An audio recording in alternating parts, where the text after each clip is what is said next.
শুভ দুপুর বন্ধুরা। আজকে তো রবিবার, তাই রবিবার স্পেশাল রান্না হচ্ছে।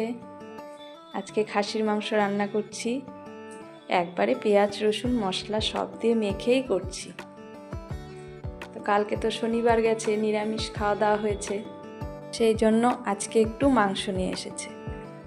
নিরামিষ হলেই রান্নাবান্নাটা একটু বেশি হয়, আর মাছ মাংস হলে অত কিছু লাগে না। এই যে আজকে মাংস রান্না করছি, শুধু আলু ভাজা করব আর খাওয়ার সময় স্যালাড করব, তাহলেই হয়ে যাবে, আর কিচ্ছু লাগবে না।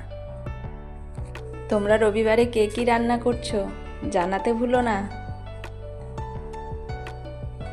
আমার তো রান্না মোটামুটি হয়ে এসেছে।